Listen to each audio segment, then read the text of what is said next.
Hey, so there's a mountaintop in Wakayama where a monk sat down in 816 and basically hasn't moved since, and the entire town that grew around him is still serving him breakfast. Koyasan is small enough to walk end to end, but dense enough that bad timing will cost you the best parts. The dawn cemetery walk, the temple stay, the night tour that rewrites how you think about this place. I mapped out the full 3 days in a template, all the stops, the cable car transfer, the temple stay booking. So grab that from the description if you want the whole thing ready to go. Koyasan sits at 800 meters in the Kii Mountains, so it runs cooler than Osaka in every season.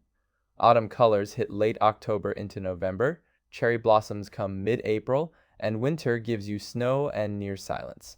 Day 1 is your arrival, cable car up through the forest, through the gate that's been guarding this place for centuries, and into the head temple before the day trippers clear out. You reach Koyasan by cable car from Gokurakubashi, a 5-minute ride that climbs so steeply through the Kii Mountains that the tree canopy just drops away below you. Kobo Daishi chose this basin in 816 specifically because it was hard to get to.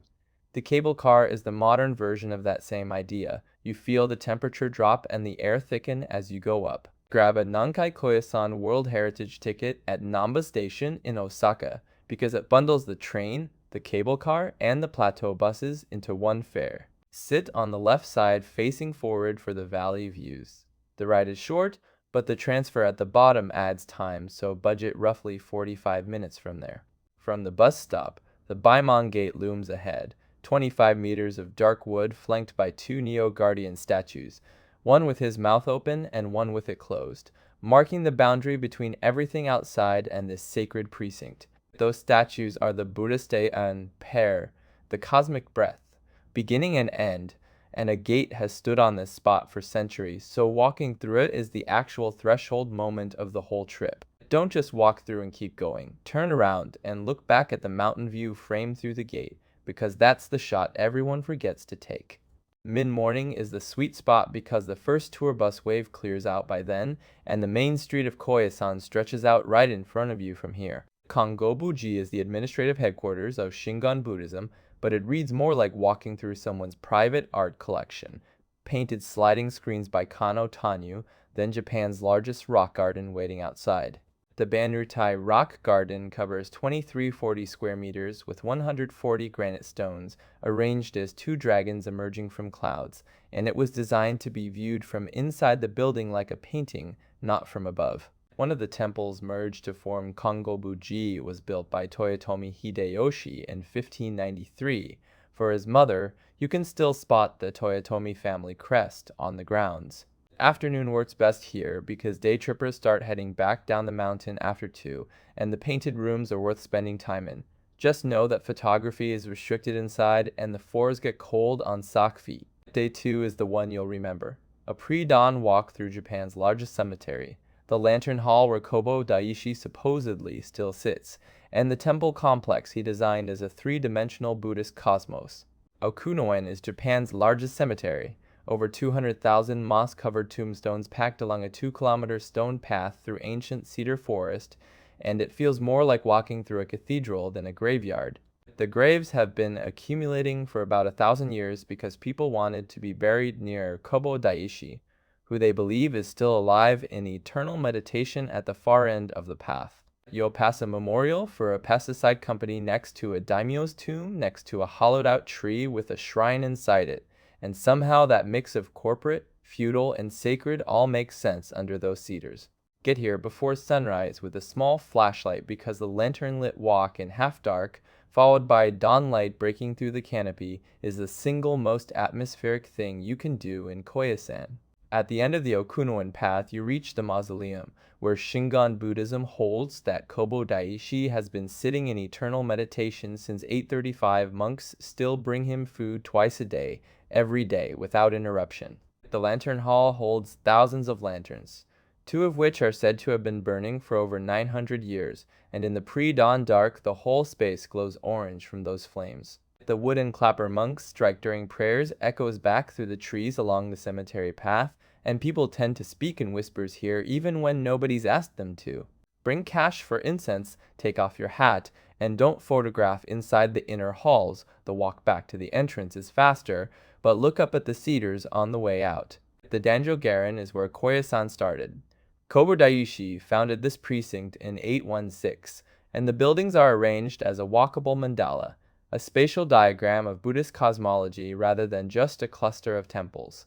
The Konpon Daito, a massive vermillion two-story pagoda, is the visual anchor. Inside it, a three-dimensional mandala represents the esoteric Buddhist cosmos in a way that's hard to forget once you stood in it. These buildings have burned down and been rebuilt more times than anyone would like to admit, because wooden structures and cosmic ambition don't mix well with fire. Let's save this for afternoon because the morning belongs to Okunoin.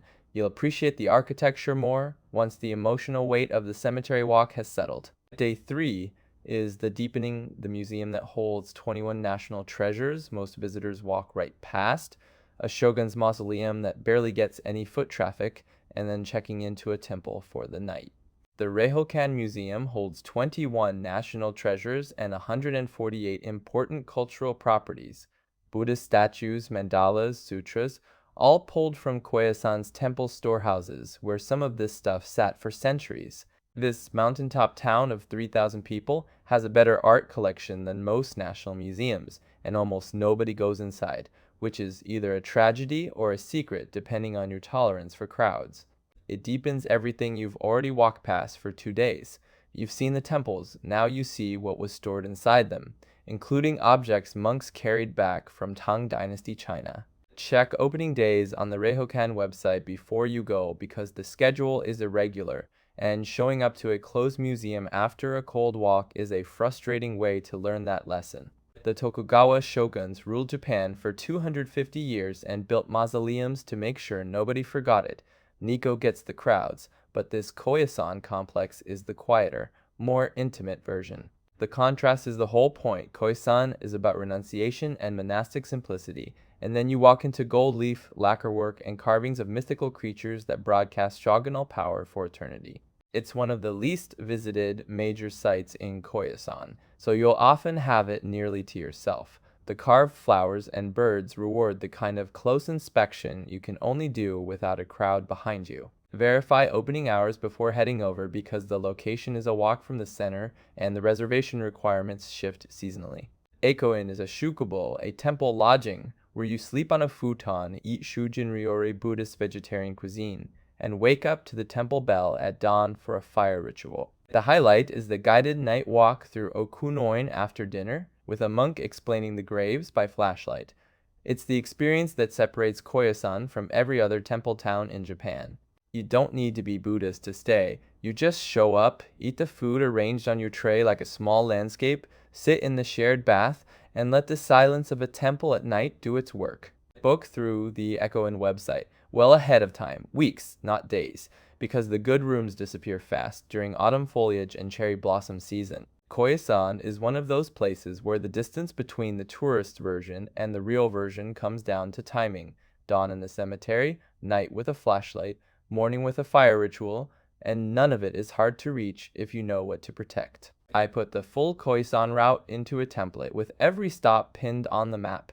Grab it from the description, drag things around to match your pace, and you've got the whole trip ready. Drop a comment if there's a stop you'd swap out or something I missed. Always curious which part of Koyasan people end up caring about most.